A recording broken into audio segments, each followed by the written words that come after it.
Hi, J.P. LaPlante here, LaPlante Guitars. In his classic book, Bob Benedetto describes in detail the steps involved in building an acoustic archtop guitar. That is, an archtop guitar in which both the top and the back plates are hand carved. So if you're watching this video, it's very likely that you've already bought a copy of his book and followed, at least at first, his method. I went through that too, don't worry, you're not alone. So essentially Bob's method suggests that we carve the top plate so that it is 1/4 of an inch roughly in the center to 1/8 of the recurve, and the back from 3/16 thick in the center and going to 1/8. So now let me assume that you've already done that and that you've glued both the top and back plate to the sides and added the binding. Now the top and back may look great when you look at them, but the question is the profile, the thickness profile, the optimum profile for these particular plates? The problem is that no two pieces of wood are absolutely identical, and that something that works for one set of plate may not work for another one. So it means that this may mean that this center plate needs to be a bit less than 1/4 inch, and the recurve may be a few thousandths of an inch less than 1/8 of an inch.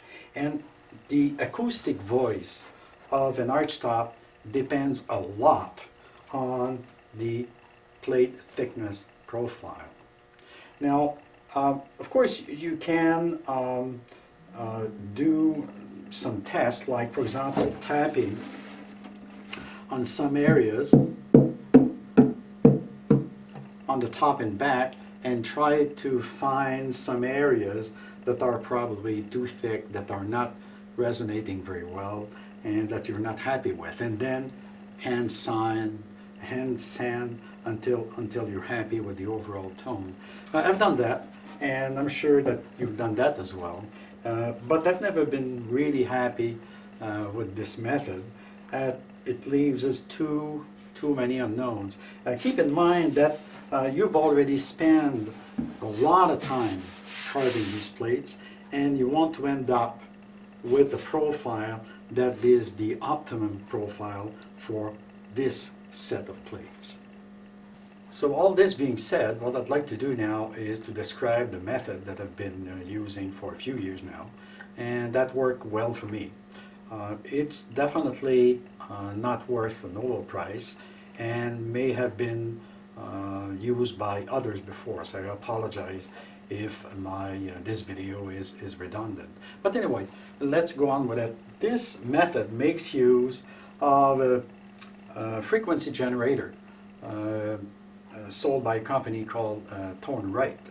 And what this is sold for is essentially to wake up guitars that haven't been played for a long time, or to shake up, wake up new guitars. And the way it works is that you attach this area to the 6 strings of the guitar, and you start a generator, a frequency generator. I'm going to start it. You don't hear it, but I can feel it in my hand that it's vibrating.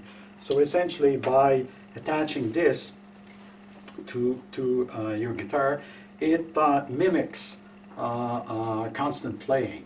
And by changing the frequency, you can, over a period of a week or two, do amazing things with new guitars or with older guitars. I've tried it quite a few, I've had this for really quite a few years now, and I'm using it regularly in my new instrument. And to my surprise, at first I thought it was a gadget, but I can guarantee you that it works. Moreover, I'd like to emphasize that I'm not paid by Tone Right, and Tone Right doesn't know anything about this video, at least for now. So anyway, so what I'm going to do is use this frequency generator to mimic essentially the vibration that is generated in the guitar when the guitar is played. And rather, of course, there are no strings there, and so I can't use a string. So what I'm going to do, what I've done, and what I'm doing, is essentially use the other side of the tone right generator, and I've glued a piece of thick rubber, stiff rubber here, and with double stick tape. So what I'm going to do is essentially stick that to roughly the apex of the guitar, which is, in this case, the scale. So I'm going to press on that and start the generator at a fairly high frequency. I'm not sure if you hear it now. Okay, so essentially what this generator is doing is essentially making of course the top vibrate, which mimics, as I've said, the action of the string. Now the only thing you have to do is run your hands, the fingertips, over, gently touching the top of the instrument and going over the different area from the very back here to the top.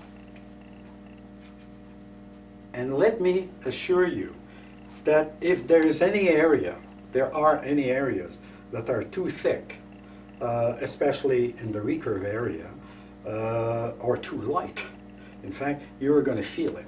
Of course, it's all very subjective, but in the case of this plate, which has been tuned now and is ready to go, I can assure you that when I gently touch the top in different areas, even in this area here or over there, I can feel the vibration, and the vibration is fairly uniform all over the plate.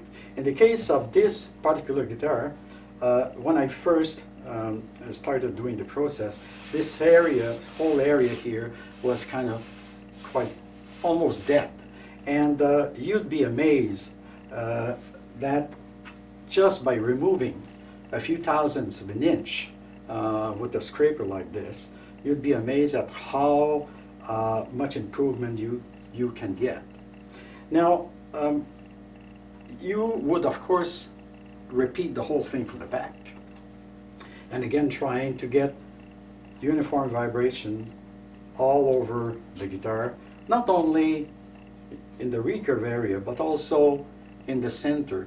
And to this area, for example, was kind of thicker when I started the process. It's now vibrating really nicely, uniformly all over the place. Now you can do one neat little thing as well. You can turn it the other way, like this, and gently touch the back. Okay, and you can now feel how the back is responding when the top is vibrating. And of course you can play with the various frequencies and see if the top and back are responding uniformly. Now I'm not claiming that by doing this that you're going to get the ultimate acoustic archtops, but I think that's probably the best that you can do to be successful. Okay, that's about it. So again, I'm not claiming that this method will solve your problems and that it's the end of the world. But as Bill Moll used to say on the Musical Instrument Makers Forum years ago, it works for me. So let's hope that it works for you as well. Thanks for watching, and I would appreciate your comment. Bye.